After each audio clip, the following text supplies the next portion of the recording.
여러분, 계절이 확연히 바뀌었습니다. 올해는 겨울이 한층 빨리 온 듯합니다. 마지막 더위 인디안 썸머도 생략해버리고 코트를 꺼내 입어야 할 정도로 추위가 확 닥쳤습니다. 교회 앞마당 담쟁이 넝쿨도 당황한 듯한 것 같습니다. 찬란할 정도로 불빛이 나야 하는데 붉게 물들지기도 전에 다 떨어지고 말았습니다. 우리도 적응이 잘 되지 않습니다. 아니 벌써 한겨울이야?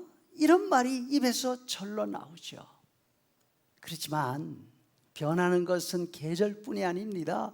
우리의 삶도 그렇습니다. 정말로 모든 것이 무섭게 변하고 있습니다. 세계 최고의 기업들이라고 하던 IT 업계가 어느 회사는 수천 명, 어느 회사는 10,000명이 넘는 직원들에게 해고 통보를 보냈다고 하지 않습니까? 젊은이들이 그렇게 들어가고 싶어 하던 회사들입니다. 그런데 이제는 그 최고의 젊은이들이 해고의 두려움을 느끼고 있습니다. 그런데 우리는 이렇게 잘 나가는 젊은이들도 아니지 않습니까? 남들에게 내세울 만한 경력이 있는 것도 아닙니다. 장바구니 물가에 걱정이 앞서는 아주 평범한 사람들입니다. 신문이나 방송을 통해서 듣는 이야기들에 마음이 조마조마합니다. 이럴 때 우리는 어떻게 해야 합니까? 그런데 여기에 한 이름 모르는 시인의 글이 있습니다. 이 시인이 살았던 환경도 그리 만만한 것 같지는 않습니다. 호박한 단어들이 시 곳곳에 나타나 있습니다. 3절에 보니까 사냥꾼의 올무, 심한 전염병, 이런 것이 창궐하고 있다고 합니다. 둘 다 피해가기 쉽지 않은 것들입니다. 특별히 사냥꾼들이 올무를 놓을 때는 아무 데나 놓는 것이 아닙니다. 짐승들이 자주 다니는 익숙한 곳에다가 갖다 놓습니다. 걸리기 쉬우라고 일부러 거기다 갖다 놓은 거죠. 전염병은 우리가 지난 3년간 겪어봐서 알지만 정말로 피하기 어렵습니다. 바로 우리 옆에 있는 것 같습니다. 언제 걸릴지 두려움밖에는 없습니다. 5절에 보면 낮에는 화살이 휙휙 날아다닙니다. 그 화살 어느 화살에 맞을는지 알 수가 없습니다. 삶의 현장이 전쟁터입니다. 그러다 보니까 밤중에는 두려움이 있습니다. 바로 옆 사람들이 그냥 쓰러집니다. 한두 사람이 아닙니다. 왼쪽으로 보니까 1,000명이 쓰러집니다. 오른쪽에는 10,000명입니다.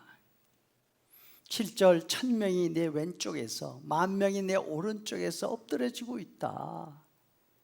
지금 시인은 자신의 처지를 이렇게 말하고 있습니다. 아무리 사는 것이 힘들고 고달프다 하더라도 우리 환경이 이 정도는 아니지 않습니까? 아마도 시인은 큰 전쟁을 겪고 있든지 아니면 팬데믹보다 더 심한 전염병을 지난 것이 아닌가 합니다. 그럼에도 불구하고 시인은 자신을 향해서 이렇게 말을 합니다. 7절 이 재앙이 네게는 가까이 하지 못하리라. 10절에 화가 너에게 미치지 못하고 재앙이 네 장막에는 접근하지 못할 거다. 시인이 어떻게 이 험한 환경 가운데서 이런 확신을 가지고 살 수 있었을까요? 그 이유는 바로 2절에 나와 있습니다. 나는 여호와를 향하여 말하기를 그는 나의 피난처요 나의 요새요 내가 의뢰하는 하나님이라. 시인은 하나님을 알고 하나님을 의지하고 있는 것입니다. 자신이 의지하고 있는 하나님께서 자신을 사냥꾼의 올무에서 심한 전염병에서 건져주시고 지켜주실 것을 믿고 있습니다. 하나님이 왜 시인에게만 그렇게 해 주시리라고 믿습니까? 바로 하나님께서 그렇게 말씀하셨기 때문에, 약속하셨기 때문입니다. 14절에 하나님이 이르시되 그가 나를 사랑한즉 내가 그를 건지리라. 그가 내 이름을 안즉 내가 그를 높이리라. 시인은 하나님이 자신의 하나님이심을 믿고 하나님이 하신 약속의 말씀에 의지해서 자신의 영혼에게 말하고 있는 것입니다. 11절에 그가 너를 위하여 그의 천사들을 명령하사 내 모든 길에서 너를 지키게 하실 것이다. 그들이 그들의 손으로 너를 붙들어 발이 돌에 닿지 않게 하실 것이다. 사냥꾼이 일부러 쳐놓은 올무가 아니라 길거리에 널브러져 있는 돌뿌리조차도 자신에게 어떤 해도 가하지 못할 것이라 하고 있습니다.